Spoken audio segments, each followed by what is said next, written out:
Everyone's good? We all queued up? All right, good morning, everyone. I have with me today Tulane Chief of Police, Tulane University Chief of Police, Chief Kirk Bouyelas, our second City Court Constable, Mr. Shorty, and we're here today to give an update for shed some light into the horrible killing of a law enforcement officer that occurred on Friday night in the 5th District. Killing of Officer Martinus Mitchum. So on Friday afternoon around 6:15 p.m., 5th District officers responded to a call of an officer in distress or officer in need of assistance at George Washington Carver High School located in the 3000 block of Higgins Boulevard.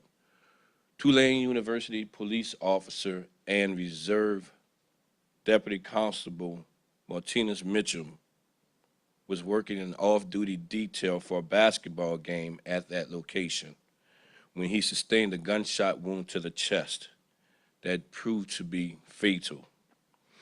After being transported to the hospital, he expired. Events of that tragic night unfolded shortly after 6 p.m. when the accused perpetrator, 35-year-old John Shallahorn, attempted to force his way past the entry point of this playoff game, where tickets were being collected as well as COVID protocols were being enforced. Shallahorn was instructed by school employees to comply with the entry procedures. He then initiated a violent confrontation by striking the employee in the face.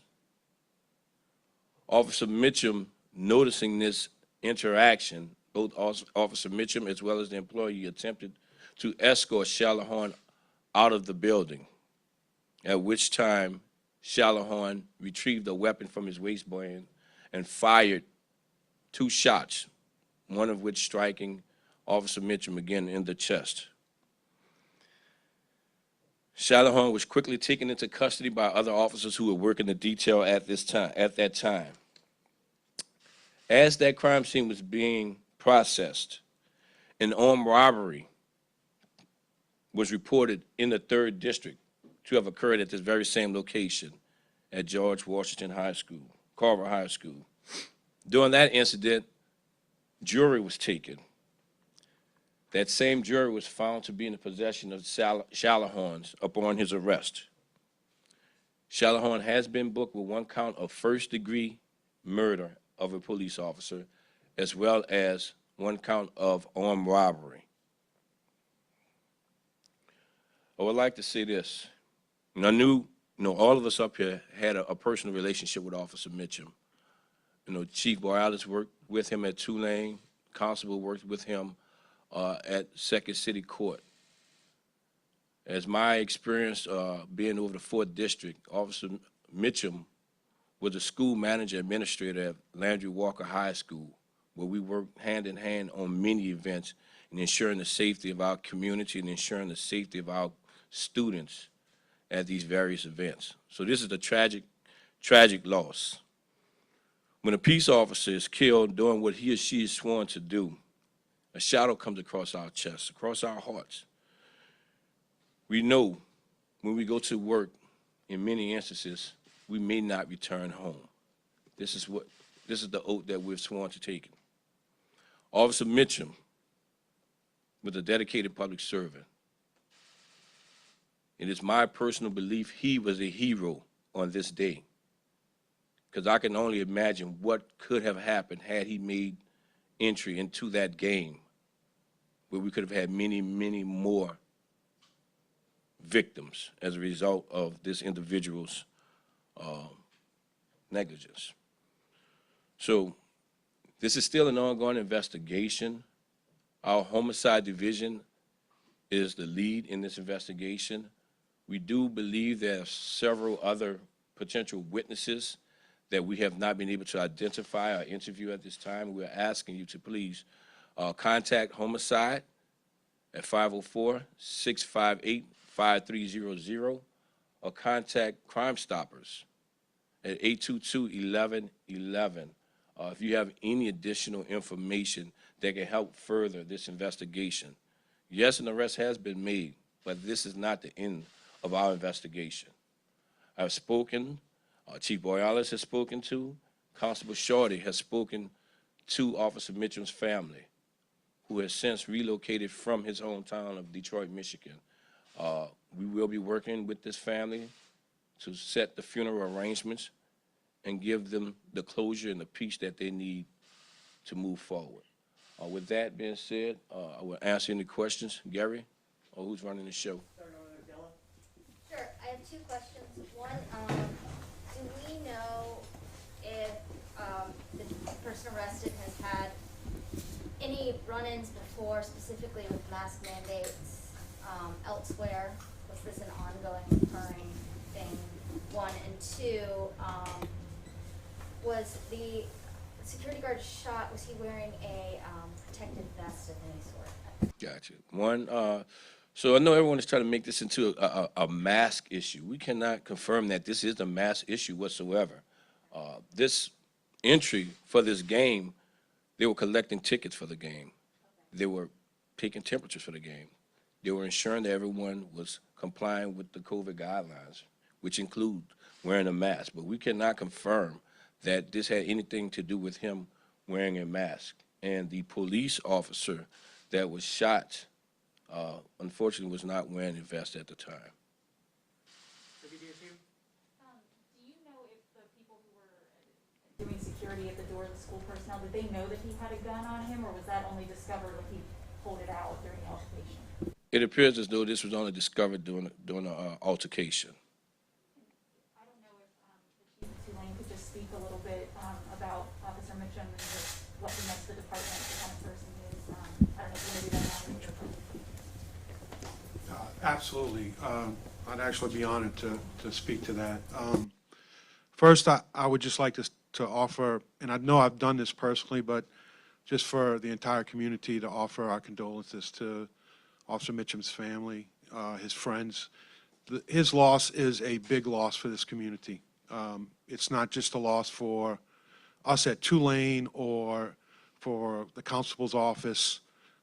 It's a loss to this community.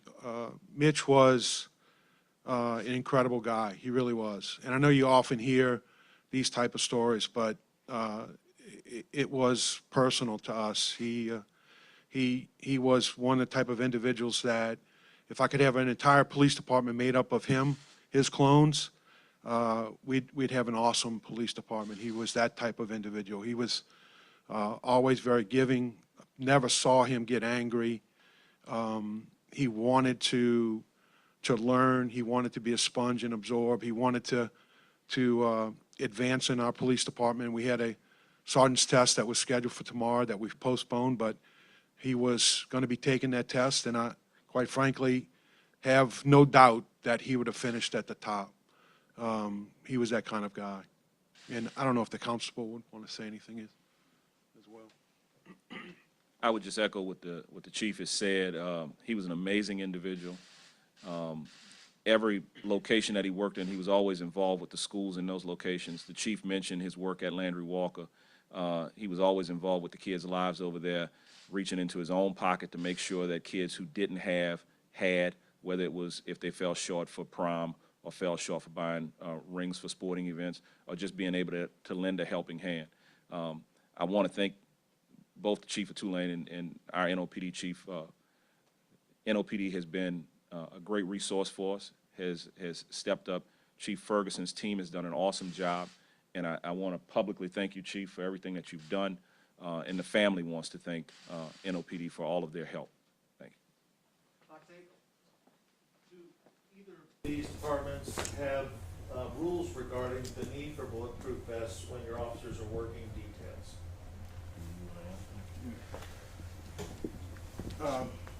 At the Tulane Police Department, we have a rule that requires officers to wear vests when they're working. We supply them with vests.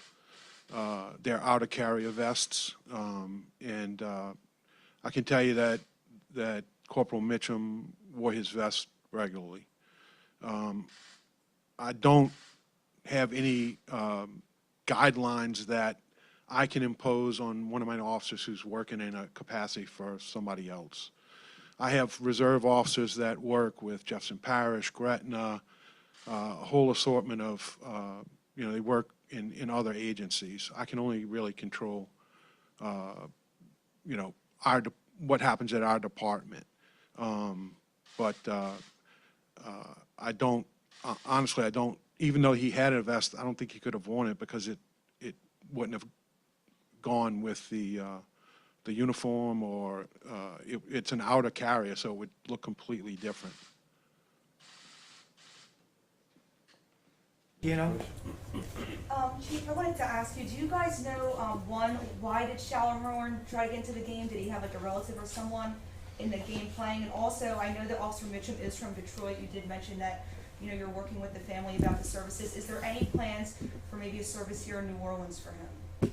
Yes, ma'am. So to answer the first question, we really do not know why Shallerhorn was attempting to enter that game at this point in time.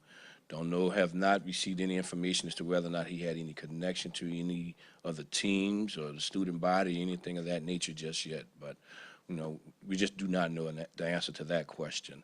With regards to services, the family is expecting to have the services here in New Orleans. They have flown here from Detroit, and they're hoping to have the services right here in New Orleans. In terms of Shallerhorn's cooperation, what's that been like so far? I know the investigator had an opportunity to interview him that night. The details of that interview I do not have with regards to cooperation. I mean, everything happened so rapidly. There really wasn't much to be said. I mean, we were able to make our apprehension, or they were able to make an apprehension immediately following the incident. But with regards to motive and things of that nature, we just do not have that information. We just don't have the answer to those questions at this time. But in the moments after, it sounds like he didn't try to run, He did not. Describe what happened there. I will say this with regards to what occurred. After he fired 2 shots, one of which struck Mitch in the chest, he walked outside of that building, tossed his handgun to the ground and threw his hands in the air. He immediately gave himself up. Again, but no answer to the motives as of yet. Okay, thank you very much, guys. Thank you. Is there, at the school, do folks going to basketball games have to go to a metal detector? I think every school has have their own protocol, but I can't answer the questions as to their protocol of the school board system. Chief, can you say how many security officers were at the game? We know, as of this time, we know at least 4 post-certified officers, 2 criminal sheriff's deputies, Constable Mitchum, as well as a probation and parole officer. I am not aware as to whether or not the school board had any additional security there in place. Thank you all. Mm-hmm. For Constable Shorty. Okay. Do I understand correctly, were you the one who had to make contact with his family? Yes, I made contact with his mother shortly after I was notified by hospital staff that he had passed away, as well as the Tulane chief did the same. Just, can you talk about how difficult it was, what you told them?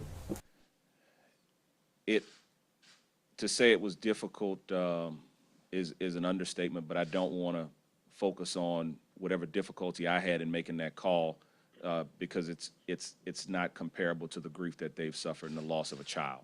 But I have spoken to both his mother and his father, and they are devastated. And I don't know how we can. The only thing I can offer is that our departments are here for them, to help them in whatever way we can. And the response from local law enforcement and national law enforcement has been amazing. They've reached out and offered services to the family.